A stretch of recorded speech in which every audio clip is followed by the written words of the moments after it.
Lo harus gerak, lo harus gerak. Oh temanku, lo harus gerak, lo harus gerak, lo harus gerak. Oh temanku, lo harus gerak. Jika Tuhan mengizinkannya, pasti menang. Saudara, beberapa waktu terakhir Perpres 20 tahun 2018 yang mengatur terkait dengan masuknya tenaga kerja asing di Indonesia dikhawatirkan oleh sejumlah pihak akan membawa keran tenaga kerja asing masuk besar-besaran ke Indonesia, dan dikhawatirkan ini nanti akan merebut lapangan kerja yang seharusnya digunakan atau diberikan kepada tenaga kerja Indonesia. Betulkah demikian? Nah, tadi saya sudah membahas dengan beberapa kawan-kawan dari Serikat Pekerja dan juga Pak Samuel. Nah, sekarang saya ke Pak Firdaus. Pak Firdaus, sebenarnya apa sih Pak yang untuk meredam kekhawatiran ini, atau mungkin ada yang perlu diperbaiki dari sisi pemerintah? Oke, satu yang pertama saya luruskan dulu. Pertama, Perpres ini adalah memang tidak sama, tapi banyak hal yang sama dengan Perpres di tahun 2014. Jadi Perpres tentang tenaga kerja asing sudah ada di zaman Pak SBY, yaitu nomor 72 tahun 2014. Itu yang pertama. Kemudian Menteri Tenaga Kerja mengeluarkan Permenaker nomor 16 tahun 2015 yang di sana memang masih memasukkan kewajiban ya bisa berbahasa Indonesia, kemudian rasio 1:10 tadi. Nah, kemudian pada tahun yang sama 2015 dibuat Permenaker baru nomor 35 yang tadi menghilangkan itu. Jadi menghilangkan menggunakan bahasa Indonesia rasio 1:10 itu sudah dari 2015 pada saat Permenaker nomor 35 dikeluarkan. Oke, kenapa hebohnya baru sekarang? Nah, ini kan karena memang situasinya, satu yang saya perlu sampaikan, memang ada beberapa kejadian di lapang ditemukan bahwa kalau ini sih tidak terkait dengan Perpresnya, sebetulnya persoalannya berbeda.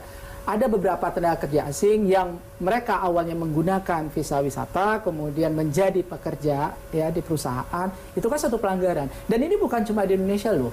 Ya, di Malaysia kita punya lebih dari 1 juta TKI yang menjadi tenaga kerja ilegal. Di Jerman juga yang namanya tenaga kerja ilegal dari Turki banyak. Itu satu ya persoalan.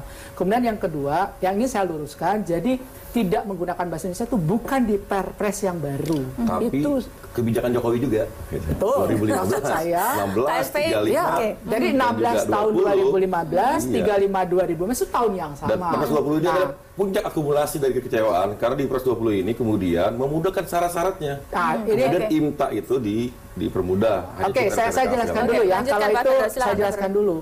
Apakah kemudian ya Pak Jokowi sendiri juga ya, beberapa juga mungkin bicara gitu ya, dengan Perpres 20 2018 ini memudahkan tenaga kerja asing masuk. Pertama, kalau dari sisi Perpres to Perpres, jadi yang kita lihat Perpres to Perpres ya, yang setara ya, yang 2014 dengan 2018, kalau saya membaca jauh lebih sulit di 2018. Kenapa? Apa yang ada di Permenaker 16 dan 35 tahun 2015 yang tidak tertuang di Perpres 2014, itulah yang dimasukkan sebagian besar ke 2018. Tapi substansinya nggak berubah karena kewajiban bisa Sebentar Pak, ya saya jelaskan dulu.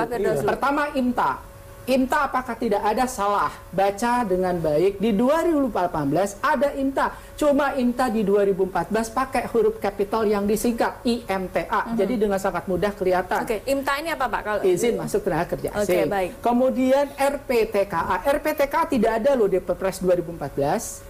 Dan itu dimasukkan ke dalam Perpres di 2018. Ya, RPTKA itu apa?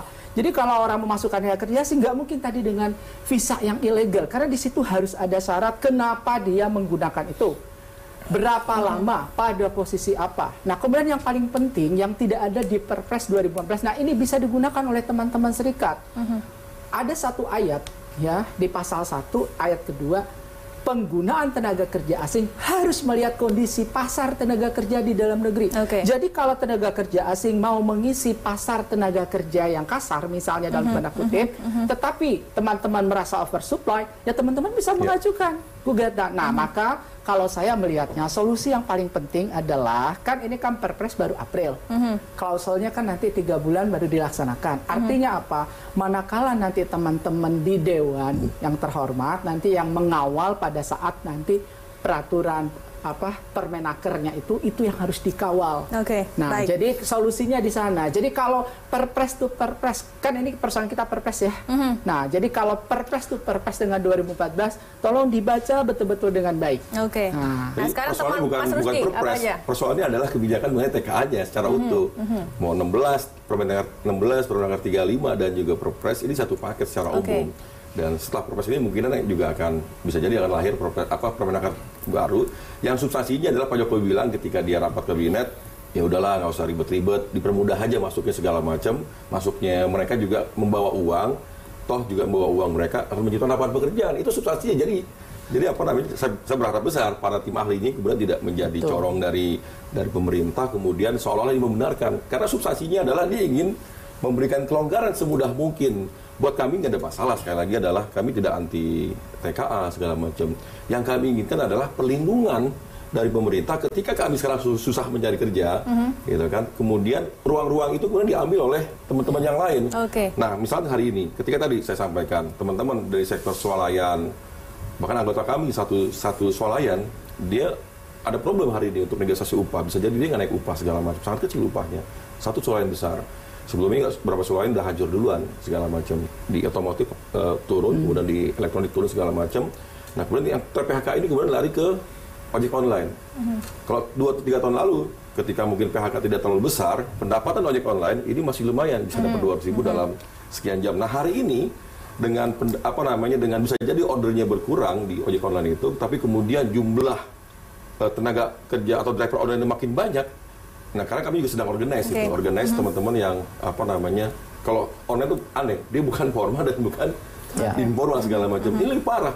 Mereka bisa mendapatkan 100.000 itu sampai 10 jam. Ini yang tadi kita masalahkan, yaitu media dan peringatan bagaimana kemudian kita mendorong 8 jam. Hari ini mereka harus bekerja dari jam 6 pagi sampai dengan bisa jadi jam 9 malam, jam 10 malam. Dan uang itu juga sangat kecil.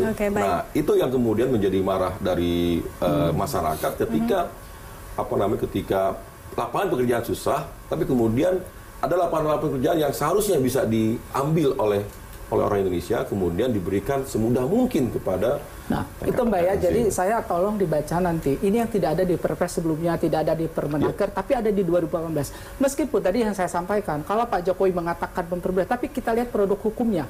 Di produk lebih detail menurut Anda? Jadi ada ayat yang tidak ada sebelumnya, dan itu yang tadi saya setuju Pak Rusdi mengatakan, ayo kita kawal bersama. Kita misalnya akademisi juga akan mengawal itu, bahwa memasukkan tenaga kerja asing harus mempertimbangkan kondisi pasar tenaga kerja di dalam negeri. Jadi kalau teman-teman nanti punya argumentasi, kita punya data sama-sama untuk sektor ini, ternyata kita oversupply. Ayo kita sama-sama kawal. Itu yang tidak ada di Perpres sebelumnya. Baik. Kita masih belum mendengarkan apa dari Mas Sastro, dari KPRI, kemudian dari Mas Semi terkait dengan bagaimana adanya ancaman dari Perpres 20/2018 yang dikatakan ini akan jadi lautan tenaga kerja asing di Indonesia. Apakah betul demikian? Tadi Pak Firdaus menjelaskan bahwa sebenarnya ini lebih detail loh diaturnya. Tapi betulkah demikian pandangan dari narasumber saya yang lain? Tetap bersama kami, Saudara, di Saling Silang.